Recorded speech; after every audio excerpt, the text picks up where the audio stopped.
তেল ছাড়াই জল দিয়ে তৈরি করে নিতে পারেন আলু কুলচার রেসিপি। তার জন্য কি করব, 2 কাপের মতো ময়দা নিয়ে নেব, তাতে হাফ চামচ নুন, হাফ চামচ চিনি দিয়ে মিশিয়ে নেওয়ার পর 3 চামচ টক দই দিয়ে দেবো, হাফ চামচ দেবো বেকিং পাউডার। মিশিয়ে নিয়ে অল্প অল্প করে জল দিয়ে একটা ডো তৈরি করে নেব। ডোয় 2 চামচের মতো সাদা তেল দিয়ে ঠেসে ঠেসে মেখে 20 মিনিট রেস্টে রাখবো। আর একটা আলুকে সেদ্ধ করে নিয়েছি, খোসা ছাড়িয়ে গ্রেট করে নেব। আর তাতে দিয়ে দেবো স্বাদ মতো নুন, মানে সাধারণ নুন আর বিট নুন।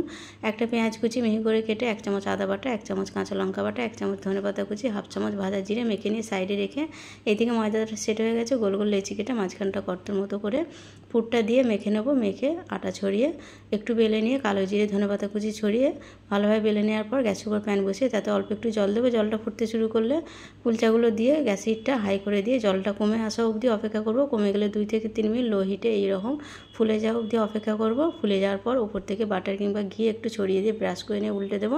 অপর দিকটা একটু উল্টে ব্রাশ করে নেওয়ার পর লাল লাল করে ভেজে তুলে নেব। রেসিপিটা ভালো লাগলে প্লিজ একটা লাইক করে দেবেন।